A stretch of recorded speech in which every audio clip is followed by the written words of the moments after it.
हम ना खाए। खा ली ना। अरे हम कह दिन कि एक बार ना खाए तो जबरदस्ती खाए। खा ली ना। अरे हटाओ ना। It's okay, it's okay, it's भाई साहब, सॉरी भाई साहब। भाई साहब, अरे सुनिए सुनिए, इसको हॉस्पिटल लेके जाइए, हॉस्पिटल लेके जाइए। Ambulance, ambulance. अरे इसको ले चलो। डरने के गम तू झूठों के का। ले जाओ, तू खा खा। अरे बहुत अच्छा आइसक्रीम। कुछ नहीं का भाई। का हो बाबा ज्ञानी ध्यानी सुमन दास जी डुबा दिलन लुटिया। मतलब यही बल पे तू करके अपने घर ले आओ चाहत रहा। आज था लग गई कि हम कितना झेलता नहीं। अब ढेर इज्जत मत उतारा यार, हो जाला कबो कबो। अब हमरा का मालूम रहे कि नकिया पर आइसक्रीम लग जाई, हम अपने ही जाल में फंस के बेहोश हो जाए आराम से। चुप रहा, चुप। अब तू मत चिढ़ा। मतलब आगे कुछ होई कि टेंशन लेवे के शौक उतर गई। ओहे तो सोचा नहीं। सोचा था आराम से। सोचा सोचा हमार तो दिमाग हैंग हो गइल बा। एगो हमर माई बाबूजी हद कदर बने, हम ओकरा के भगावल चाहते तो उ लोग बसावल चाहता लोग। पता ना ओकरा खर खानदान में केहू ओकर खोज खबर लेवल बा कि ना। ना ना ना ना पार्टनर। Idea idea. हाँ है वैसा।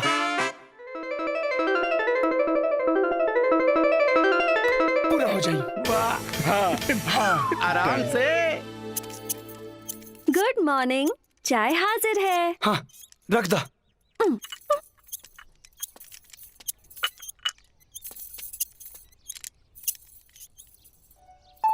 अब जा कि छतिये पर सवार हो कबू। काहे यही जबानी था प्रॉब्लम बता रहा के। सबसे बड़ा प्रॉब्लम तो तू ही बाड़ू। कितना आदमी यही प्रॉब्लम खातिर तरसेला। जे तरसेला नु ओकरे भेजा कस बला टल जाइत। टल जाइब, समय आई तो चल जाइब। सच सच बताओ तू हमारे घर में काहे घुसल बड़े? कहानियत बतौर। कहानी ना, हमरा के अपने सौतेला भाई से जान के खतरा बा। फिर झूठ बोलता रहे। ये गोली ना हमारे बाप माई पे चली। हमरा पना एक बात कान खोल के सुन ला कि तोरा भाई से जान के खतरा होके चाहे ना होके, लेकिन हम तोर खून कर दे। अच्छा कर देना, रोक ले के बा। मजाक बुझाता है, जान ले तोर। हाय आप क्या मारेंगे मुझे मेरे सनम, कब कमर मिटे हैं आपकी अदाओं पर हम। छोड़ अरे बेसरम, लास्ट शर्म बोल के तू भी बड़ेगा।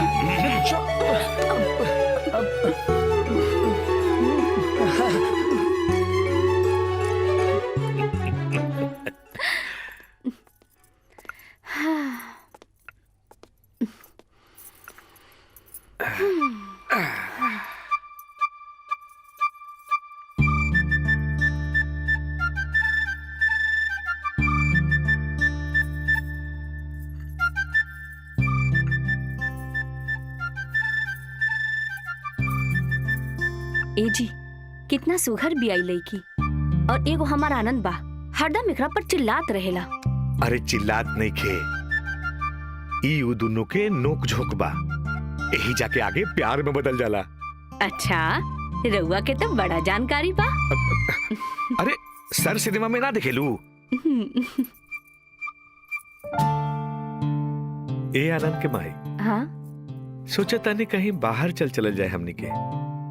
वो काहे?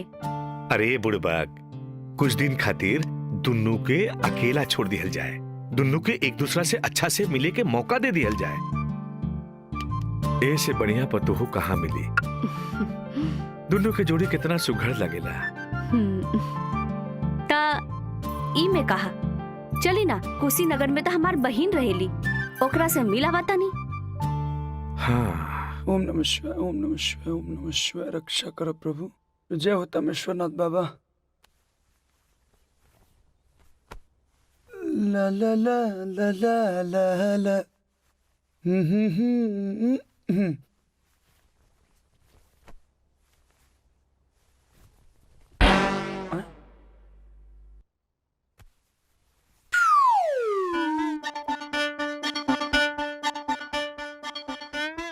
माधुरी, है माधुरी,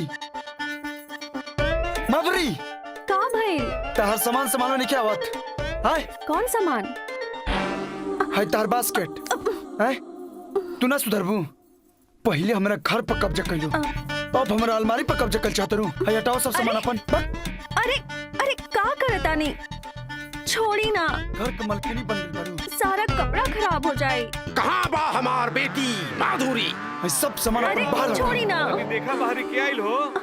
जी बाबूजी, फेंक दे सब। अरे आगे नंबर वालो प्रणाम। प्रणाम हाँ प्रणाम। अपन से बड़े आदमी से ऐसे बात कर जाला? गधे के बच्चे, गधे के बच्चे, गधे के बच्चे। पांचों के प्रणाम करो, पांचों के।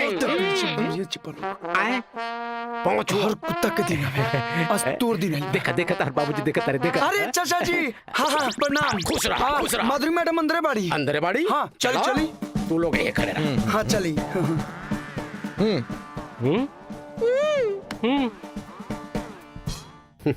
बाबूजी, ये माधुरी मैडम के चाचा जी बानी। नमस्कार नमस्कार नमस्कार। नमस्कार। नमस्कार। बैठी। ई होला संस्कार। गधे के बच्चे, गधे के बच्चे, गधे के बच्चे। अरे माधुरी जी, काहे खड़ा बाड़ू? अरे चाचा जी के पाँव छुआ। आओ बेटी। इतना जल्दी भुला गईली। बहुत दिन हो गए ना। आवा बेटी, प्रणाम करा। प्रणाम करा। के हरे लंपट। आए चाचा जी, प्रणाम। हो गई प्रणाम, हो गई। जा जाओ अपन सामान लेके आवा, घर जाए के बा बेटी। लेकिन इनकर सौतेला भाई, कौन सोतेला भाई? कैसे सोतेला भाई? वही जे इनकर दुश्मन बा। केहू केहू के दुश्मन नहीं खे। हमरा रहते कुछ ना होई। चला बेटी, हमरे घर चला, हमरे घर चला, चला। अच्छा तरवा अपना घर ले जाता नहीं। हाँ हाँ माधुरी बेटा, हम ओहिजा जरूर आए, कुछ जरूरी बात करे के बा। हाँ हाँ जरूर आई हवेली पर। रउआ के वो खातिरदारी करब, वो खातिरदारी करब। का खातिरदारी करब? खातिरदारी करब। अब अरे तू कहाँ खड़ा बाड़ू? अरे जल्दी से सामान लेके आओ, लेट होता। जा। हाँ बेटी। सुनी सुनी सुनी, चाय नाश्ता लेके हाँ, हाँ, जी, जाए। ना ना ना ना, चाय पानी नाश्ता की जरूरत नहीं कि हम खा के आई नहीं है। अरे महल बमाल हमार घर, राजा पानी हमने के है। कब आई हमार घर आराम से। हम तो कहा था नहीं कि रउआ साथ चली। हेलो गई भैंस पानी में। जी, आनंद सिक्योरिटी एजेंसी से मैं सुमन बोल रही हूँ। बताइए मैं आपकी क्या सहायता कर सकती हूँ सर? जी सर, हम लोग गार्ड प्रोवाइड करते हैं। हाँ जी सर, सिक्योरिटी गार्ड 25 गार्ड। अब जी मिल जाएंगे सर। जी 25 गार्ड के 50,000 लगेंगे, वो भी कैश। जी वो पहले देना पड़ेगा सर। जी thank you. Anand security agency में संपर्क करने के लिए धन्यवाद।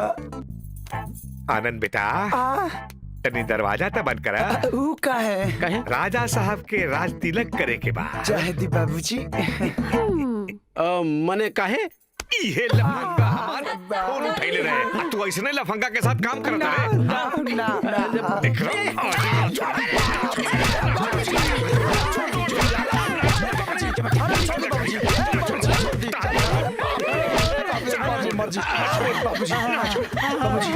बाबूजी ऐसा ऐसा जगह मरला सु बुढ़ाऊ कि हम केहू के कुछ बताइए नहीं के सकते है भाई।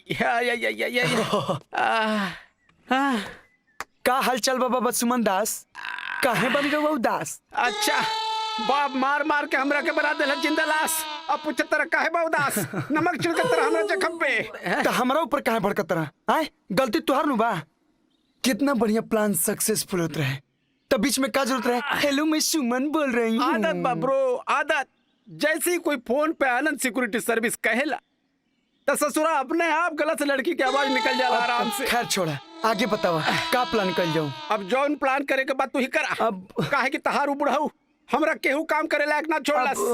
ए भैया, ई तोहरा साथ जो होता नु, ई हम आज तक कौनो फिल्म में न देखले हई। हाँ ठीक है कहता। हाँ एगो जवान लड़की एगो जवान लड़का के घर में घुस के काहे रही? काहे रही? पॉइंट में दम बा। बात तो सही कहला सही। लावत जी पेन कागज, तनी दिमाग लगाते हैं, बताते हैं तुमको। हम बताओ जल्दी भाई एकर 4 कारण हो सकेला। एक तो वो लड़की पैसा खातिर तहार पीछे पड़ल होई। मतलब बौरा गिल बड़े का रे? हमरा के कौन कुबेर के खजाना बाकी लड़की पैसा खातिर हमरा पीछे आई? चलो पहला खारिज कर देते हैं हटाओ भाई। तब तो दूसरा कारण हो सकेला उका कि वो लड़की चालू हुई। ना ना चालू नहीं खे, लेकिन हाँ नटखट बिया। ए भैया, हाँ तब तो ई हो सकेला कि ऊ लड़की कोनो क्राइम कैले हुई और छुपे खातिर तहरा घर में घुस गई हुई। हाँ ये हो सकेला, लेकिन ये चिंता के बात बा यार, वो हमारे माई बाबूजी के अपने झांसा में ले ले बिया। ना जाने कौन जादू चला दे बिया। जौन जौन बोलतिया हमारे माई बाबूजी हाँ में हाँ सर हिला देता। तब तो एक बात हो सकेला उका कि वो लड़की तहरा पे फिदा हो गेल होई आराम से। मतलब भगवान मुद्रे में तो कुछ बकर बकर बोलत रहा बा ना हम ओकरा के देखनी ना उ हमरा के देखलस मने भाई तू न देखला ये बात गारंटी बा, लेकिन वो न देखले होई ये बात कौन गारंटी बा है? हो सकेला कि अब फिदा हो गेल होई आराम से। चल मान लेनी तोर बात। ए आनंद भैया, जब वो रउआ से प्यार करत या तो रउआ कॉली नोकरा से प्यार कली ना कल ही प्यार तारो ये विचार बा। कल लेती लेकिन तारा ऐसा प्यार भरल दिल हमरा के नहीं खेनू। अब जानता नहीं भैया कर लीला कि जब कोनो हीरोइन फेसबुक पर लव यू बोले नु तो इनकर लगला कि हमरे के लव यू बोलतिया, तब से ओकर फोटो पर्स में लेके घूमत रहले यही से अभी तक ले कुआरे बना। काजी का सुन रहे हैं? प्यार कली। अरे छोड़ ना पार्टनर को फालतू बात, अब बताओ ना आगे क्या कल जाओ। एक बात बताई, ये दुनिया के कौनो लड़की केहू दूसर से अपन प्यार ना बांट सकेली। मतलब ई कि तू दूसर लड़की ले जाके ओकरा से कही कि हमार गर्लफ्रेंड बिया, ऐसे ओकर दिल टूट जाई और वो तहरा के छोड़ के चल जाई आराम से। हाँ, लेकिन ये दूसर लड़की आई कहाँ से? अरे ब्रो, जब ज्ञानी ध्यानी संत शिरोमणि श्री श्री 108 बाबा सुमनदास के आशीर्वाद तहरा प्राप्त बा, तो तू चिंता काहे करता? अरे तू जब कहबा तब पहुंच जाई आराम से। पक्का। अरे वाह पार्टनर वाह। रास्ता में मिठाई खरीद ले। हाँ ले अरे बाबूजी रोवा लोग ये कहे कहाँ जाता नहीं? ऊ बेटा 2 दिन खातिर तो हर मौसी घर जाता नहीं, एजा कुशीनगर। सब ठीक बा ना? हाँ सब ठीक बा, बहुत दिन हो गेल रहे, भेंट करे जाता नहीं। चली रुआ के हम स्टैंड छोड़ देते हैं। अरे ना कौनो जरूरत नहीं है, तू अपन काम करा। जी। हमनी के पीछे में माधुरी के ध्यान रखिया। हाँ, समझा दिया उ लफंगा सुमन के, ज्यादा मजाक कैलस त ठीक ना होई। जी बाबूजी ठीक ठीक से रहिया। जी माँ खुश रह जी। बेटा। प्रणाम माई। जी तरह बेटा।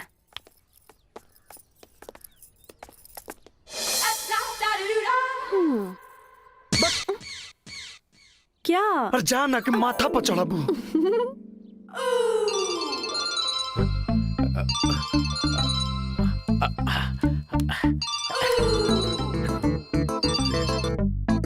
हेलो। हाँ पार्टनर मैदान खाली बा। है? कहाँ खाली बा? अभी तो हम बैठल बानी आराम से। हम कहते नु खाली बा। माई बाबूजी कुशीनगर गइल बड़े मौसी यहाँ शिकार अकेले बा। वैसे तू कहाँ बैठल बड़े? अरे वो सब तू छोड़ा यार, बस आज तहर काम हो जाई आराम से। पहले धो लेता नहीं। चल ठीक बा, फोन रखब। ओके बाय। चाय।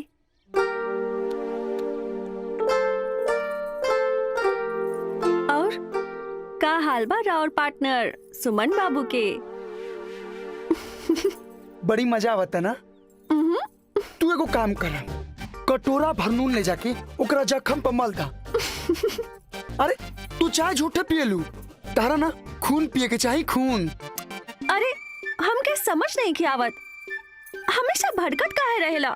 हम तो कितना प्यार से बात करेली तोहरा से। अच्छा तब प्यार से एगो बात याद आई, हमरा पे एगो कृपा करबू?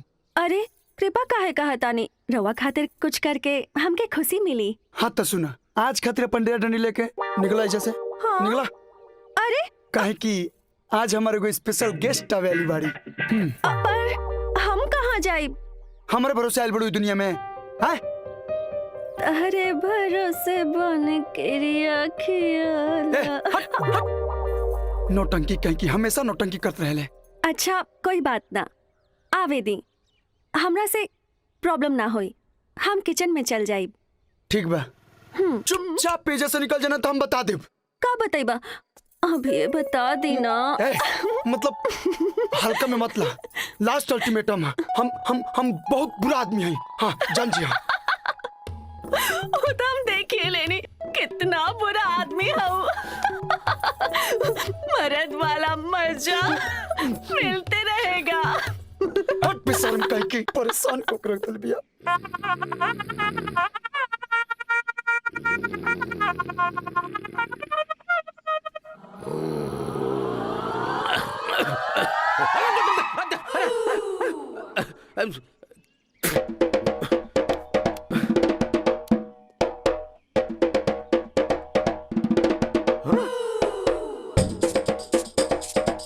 क्या रे?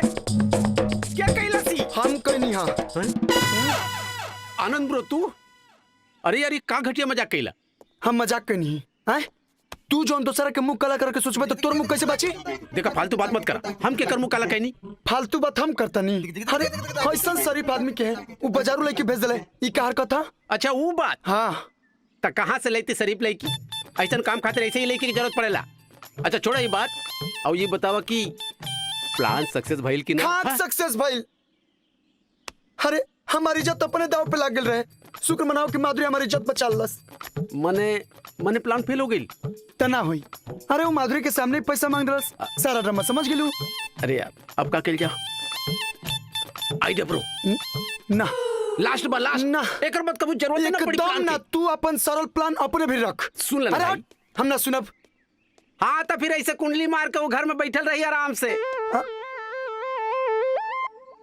सुन ले आराम से बोल कान इन्हें लावा लावा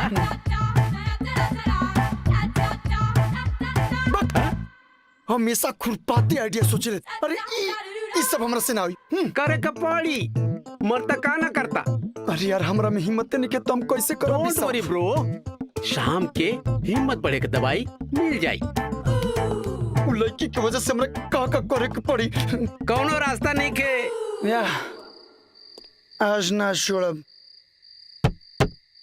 है कल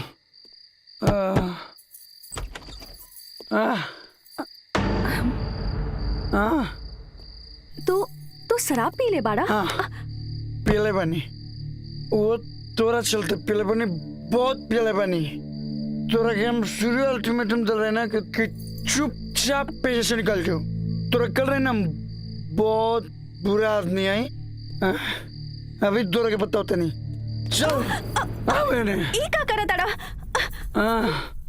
करे आज लाज लगा था तोरा बहुत परेशान कर दिल बने अब आज तोर मैं मन से पूरा कर देते ऐ सनम तेरे हाथों से मौत हासिल होगी आज तो तेरा मन के मैं कर देता ना हाँ ये हमारे पहले रात में कर देवे के शाम तेईस झंझट न रही थे छोड़ अब आओ ना छोड़म ना छोड़ तो रगम ना छोड़म हम तो तारा जैसन पत्थर के सनम मान के अपन भगवान बनावे चाहनी लेकिन तू तो हैवान बन गईला अरे हम तो अपन पूरा जीवन तोरा हवाले खुद करे के सोच ले रही लेकिन तू वो कोमल भावना के कुचल देला तोरा के प्यार और बलात्कार में फर्क ना समझ आइल अब